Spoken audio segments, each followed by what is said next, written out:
Here with Philip and Amy. They are two of our spiritual parents here in our young adult ministry. And Philip and Amy, you guys are spiritual parents of one of our groups that is out in kind of the Pickering, Scarborough area. And you've been one of our first spiritual parent couples. So you've been going at it now for, I think, maybe 8 months, is it? You've been spiritual parents now of one of our first young adult groups that got going.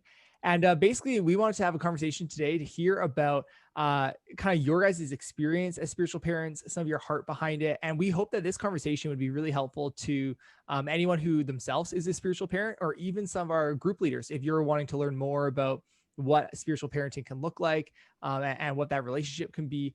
We hope that this will be valuable. So, Philip and Amy, first question that I'd love to just have you guys share with us: what made you be interested in doing this role? When I came in and met you guys and got to talk and shared a bit about it, what made you want to say yes to do it? One of the main things is we cared about young adults a lot. And I think when we look back to the reason why we love building up the next generation, specifically for the young adults, is kind of going back to our own background, that when we grown up through different stages of life, we find that there were many people that invest in our lives, that make a big difference. They were mentor, they were influencer, they have so much impact in our lives. So I think because of that notion, we feel that that is so important to our life, and we want to give back and support and help the next generations. Oh, that's great. Yeah, Amy, anything for you? Anything specific for you on it? For myself, I actually, there are a lot of things young people facing today. I had those, but I wish there were people around me at the time for me to ask or give some kind of advice. I wasn't as fortunate as Philip, but growing up, I did have very, very good very good teachers, Christian teachers and Sunday school teachers, very caring. And yeah, so I mean, I think I learned a lot from my growing up from ministry leaders, that kind of people. I do see I was very active on campus when I was in school. So I do see the relevance, the importance of building up the younger generation. Yeah. Oh, that's awesome. And so for you guys as spiritual parents, you're a part of a group, and you kind of have this like one group of young adults, this community that you're connected to, that you're supporting. What does that look like though in terms of building relationships with the group? Because something that I often get asked when I meet with people who are interested in being spiritual parents is they kind of say, like, how involved do I be? Do I just kind of like text the leaders and ask them how I can pray for them? Or do I show up to the group every week? Do I connect with people one-on-one? Am I involved on group nights? Like, what does that relationship look like? So what's worked for you guys? What's been effective at building really meaningful relationships and supporting your group? I think first and foremost to us is intentionality. Mm. We need to be it's just like building any relationship, especially with the younger people, as we need to be there for them. We believe in showing up. Mm. You don't have to be there every single week, but as often as possible. And it's important that we show a genuine care about them. We remember what stage of life they're at, anything special things they're facing, and what kind of work they're doing, the struggles, their faith journey, the things that they care about, their dreams, their hopes, and currently, and be mindful of their needs at the moment. Every now and then, we check on them and offer like prayer time, individual time or small group time. It depends on the individual, and building relationship is very, very important. Just like building friendship, like as I said, like intentionality, very intentional, engaging. And I think be just friends, be pleasant with them. It's not like we are not high up there. It's just be friends with them and be good listeners. That's basically very. It's not. It's nothing too profound to be very profound. Just be ourselves as well, and when the time is right, share appropriate sharing that's relevant to their current need. Anything to add? There's always a wish in us that when we look at all the young people, we recognize life is challenging. There's ups and downs. We always wish that at a moment, the time that is tough for them, they always felt that there is at least one person or one couple that they can turn to. They already have relationship. They already feel safe to talk about things, and that they can open at that moment. That's always our wish. So in order to do that, I think building relationship is really the foremost, the most important thing. Just preparing for that day. So we don't know when or if that ever comes, but we just felt that when we have a chance to be with a group of young adults, so I think get to know them, care about them, and just make a good friendship with them. I think by itself is valuable. And I think praying for them in between meetings, not just at the meeting, I think is very important. The ministry is not at the meeting, is in between time. So praying for them, the leaders and the members, with a lot of like support them, like encourage them.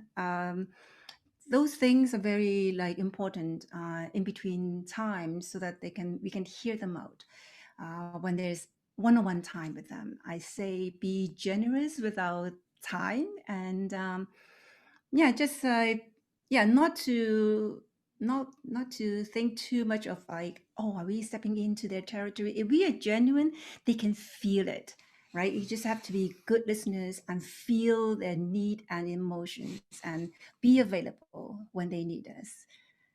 Yeah, oh, I love that. Something that I know some of our spiritual parents have found challenging as they've joined groups, because most of our groups have been on Zoom basically since they started this past spring. Some of them in the summer were able to meet up in person, but some of our spiritual parents have found it hard to figure out, how do I connect with this brand new group of young people? And I'm not able to host them in my house. I'm not able to like necessarily be in person with them the same way that maybe they would with their connect group a couple years ago or something. And it's just a different experience. So what have you found working well when you're a bit more disconnected in terms of the in-person meetings? How have you connected with the young adults in your group? Well, for me, sometimes together, we think of, okay, who to contact, who we feel. Sometimes I pray, may Holy Spirit like somehow put a name or person and place in our heart as to who should we reach out first, and then connect with them, and then ask, oh, would you be interested in a Zoom meeting or our Zoom meetup? So we have a one-on-one. Sometimes they want to meet with, would they want to meet with both of us or just one of us, depending on, we ask them. Like some people want to meet with a guy to guy thing. Sometimes just me, right? Sometimes it's together. So we always ask their preference, how they want to meet with us. And then we start from there. Like once usually they don't mind me seeing us together at the first time. Sometimes it's just me, depending on when we reach out. So we find it quite flexible, and like a separate time with them and pray with them. It doesn't have to be long. It's depending on how available they are, right? It's depending on them. It's their agenda, not our agenda, right? Yeah, I think we thinking that the weekly gathering as a platform for us to get to know each other. So we're learning with them together. Because all the topics are wonderful. Those are the topics that we are learning ourselves too. So when we learn together, we kind of talk about challenges. We are also open to share about any challenges that we face ourselves. There were times that we treasure a lot is, we have a breakout time in during the Zoom meeting. So we use those times to have a more personal conversation with the guys or the group or the girls, And we basically tell them that we would love to meet them one-on-one, whether with Zoom or in person. We just have to look at that in priority and hearing from them. And so we just kind of, uh, as Amy said, praying and see who is ready. So we just kind of one by one invite them to well, at one time that we available that we can meet outside for coffee shop, and sometime we meet on Zoom. And if all the precautions are done right, we invite them to home with a little distancing, but in the same time we can still have some kind of conversation. So I think whatever that we can, whether it's Zoom or in person, we try to find way to do one-on-one conversation, and I think that is important for relationship building. Uh, Actually, writing down. Sometimes we forgot, so we have to write down. About what things that we heard about. When they talk about their life and so on, we try to remember. All these memory help us to pray for them and help us to engage conversation more relevance to them. Mm. Yeah, so it sounds like, a big part of being spiritual parents is kind of investing in those one-on-one relationships and kind of connecting with people outside the group time, as you shared. And I know that, like, one of the things that we've been intentional about in setting up spiritual parents is we've said, like, we really do want spiritual parents to be that go-to. So if someone's like, hey, I want to process a decision, or I've got something going on in my life, but my parents maybe aren't the right person to talk to because of, maybe where they're at in their faith, or just because of the, privacy of it, or whatever's going on, it could be helpful to have that older couple to go to. So you've shared a couple tips there about, like, how to be really intentional about fostering those one-on-ones. Anything that you would say to maybe a spiritual parent who hasn't had any one-on-ones yet with someone from their group, who's maybe a bit nervous, they don't know how to initiate, or they don't know if it would go well? Any, like, kind of encouragements that you would just give them to kind of take that first step towards a one-on-one connection with someone? I say pray. Pray before I think for me, yeah, pray. Like there must be reason for God putting us in their lives, or they in our lives. So is a spirit led. To us, it's a spirit led thing or engagement or opportunity. So we will embrace any opportunity. Any young person will feel comfortable being with us, even like for whatever reason, right? And so don't we don't feel too anxious about it. It's just because it's a spirit at work. So we ask the Spirit, Holy Spirit, bless the time, be among us. So it's not us, we are just agents. We are we are tools. So we are not showing off our whatever about ourselves. It's just our heart.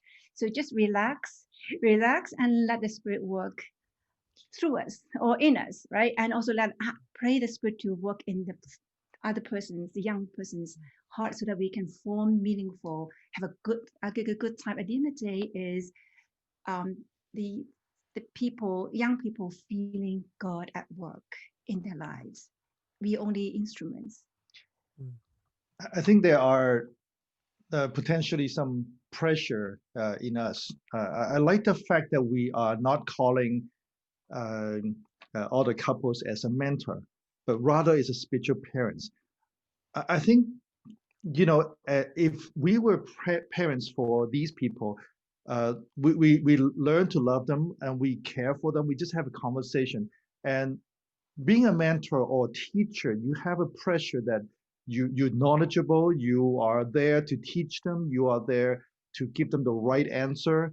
I think being a parent, we just learn to love them. We just learn to have a genuine, authentic conversation. And sometimes we don't have answer. Sometimes we just learn to listen to them and care for them, but we have no answer for the situation. But we just being a parent is to journey with them. So it will be we're taking a long haul. So it's not like 1 hour. We want to cover everything and make sure that you learn something and then you off to go. But rather, we just want to build relationship one by one, and hopefully that we'll be there when the critical moments for them. Mm. Yeah, I love that too, because I think like that's often how I describe young adults to people, is that it's the stage of life where most of the biggest decisions people make happen in that period, whether it's, what kind of schooling or career they're going to start entering. It's people deciding often who they're going to marry, or at least, maybe have a couple of relationships for the first time in their lives. It's the times when people might make decisions around like moving and homes and all these big decisions, and they're looking for support. And some people have really great relationships with their parents, and they kind of go there first. But lots of people maybe don't have Christian parents, or don't have, two parents, or don't have just a good relationship there. So how do you, as spiritual parents, how do you assess the challenges that young adults face, so that when they come to you and go, hey, like I'm concerned about, something going on in university and I don't know how to make the decision, or hey, I'm really struggling with my mental health, or hey, I've got this, whatever going on in life, like I need some support, or I need some advice, or whatever, can you process this with me? What kind of challenges are you guys seeing young adults facing, and how do you try and support them in that? What do you kind of do when someone comes to you? So there are two questions there. One is, what do we see in terms of the challenges that they face? And the second question is, what do we do? Um, the first question is, we felt that the way that we look at young adults is almost like they are the life between the two train tracks. So the train track is like an education train track. So if you're on a train, you know exactly where you're going, because it's only one way, and you know that how many stations that you need to go, and what could happen to the next station. Similar to most of the people young grown up in the education system. So you go from primary to high school to university, and you know in general that you know exactly what happened next year. You can ask around, people can help you on that, except to the latter part of that train track. And then there are the time that the train track ends. That's actually university, and then the time they go out to the societies.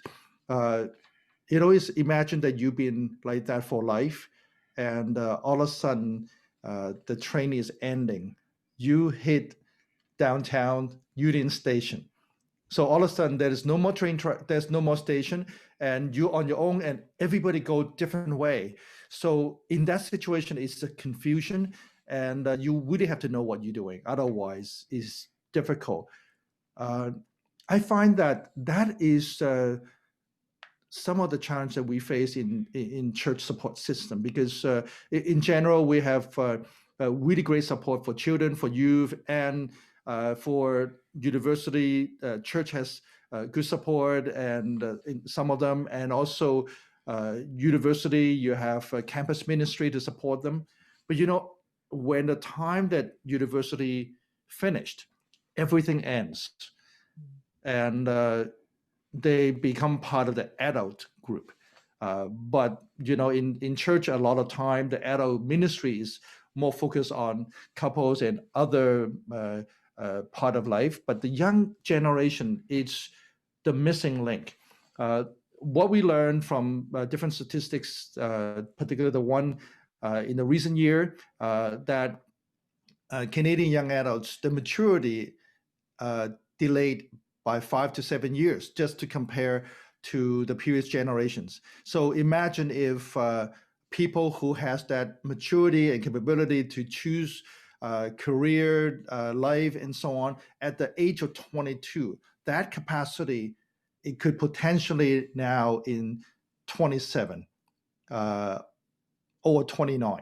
So when we look at that, we know that they need support, they need care, but the system is just not there. So I think because of that, we need a lot more people like spiritual parents, people that care for young adult, willing to journey with them, build relationship. And it's not to say, let me give you a program that help you, the 4 point for you to grow, but rather because there's no train track. So they need to be coming to us and say, this is what I'm facing right now. So can you help us to take me to the next step? So that's kind of the role that we have. By the way, the next chain track is when they start to have a baby, then another education system starts. Yeah, it's great. Yeah, Amy, anything that you're also seeing in terms of challenges that young adults are facing, or maybe even when you meet with people, are there common themes that are coming up that you're saying, hey, how do we as the church, as older people in church, how do we support younger people in some of these things that they're facing? I notice it has been like this for decades, I have to say, me included. I mean, when I was much younger, after school, coming back home, um, after school, like in between, in the Means university. yes, I mean, be it college or university, Right. doesn't matter. So, it, young people are at the stage, a transition. After schooling, then it's time to build your career.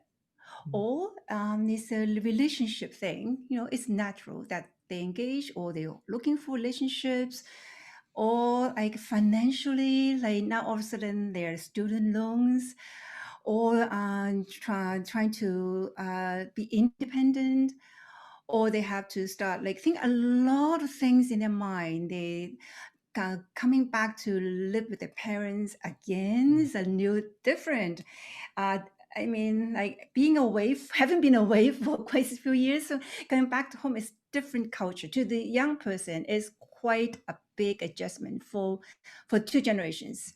So that is a big adjustment. Financial is a big adjustment, and relationships and the future uncertainty, all these things, and the friendships being sometimes being away for some years, the friendships are different.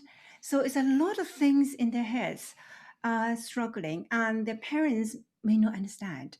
Why are you behaving like this? Why are you not home all the time? A lot of things young people may not feel like comfortable, 100% comfortable to talk with their parents. And the church, I have to say that in all these time, I don't think church in general, the ministry leaders, they really get what young people are going through after, like when they're in transition. When they come back to church, what do they do? How to build them up? How to continue their campus? Like they have been equipped on campus, or they have some growth during the past years, and now back to church. And the church in general, they don't know really how to continue to equip them or nurture them, and somehow somehow so-called make good use of them, instead of just, oh, do the PowerPoint and then they can do a lot more, right? And leadership training, discipleship training, I mean, a lot of things to struggle with for young people. Or they need someone to listen to them, and they need the church to understand that at that stage they need time, they need understanding, they need empathy, and not judgment, not pointing fingers. I find that it's a challenge for parents as well as for the church leaders. I don't know Yeah, if no, I answer your question. no, that's great. Yeah, and I so believe that, like, I think there's such a risk in church nowadays, especially because of the digital divide. There's such a risk of generational confusion, and there's a need for generational interpretation. And I think spiritual parents are really uniquely positioned to help do some of that, to help bridge that gap between older and younger, and to help go, hey, how do we actually connect people across generations? And I know for many young people, especially if they come into the church as a young adult, maybe they meet Jesus, encounter Jesus, give their life to him as like a 22-year-old, and no one else in their family is a Christian, they might only have connections to people in their 20s, and their experience of church is really just 20-year-olds. And it's so, I think, valuable to have spiritual parents in a group to go, hey, can I actually give you a window into this bigger like idea of what church is, this intergenerational experience of the family of God. And I think it's so meaningful to have spiritual parents who can help bridge that gap. So I think, from hearing what you guys are saying, we see that there's such a big need for this. But for many spiritual parents, many people that I talk to who are maybe interested in the role, it can still feel intimidating. They can feel like, well, I had my own kids, or I currently have my own kids who are in their 20s, and I don't know if I'm like the best at connecting with them. So why would I connect well with some other 20-year-old? Or maybe they just feel fearful, or maybe they don't know if like it's really the best use of their time, or if it's worth doing. So what would you say to someone who's currently a spiritual parent, or who's considering it? What would you say to encourage them? What would your prayer be for them as a couple? I recognize that it's a fear to people who want to talk to the young uh, adults. We have that fear when we start. It's not an easy thing.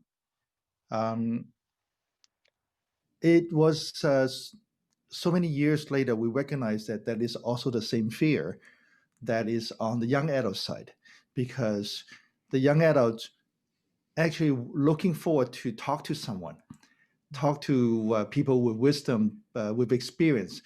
They too want to talk to someone on the other side.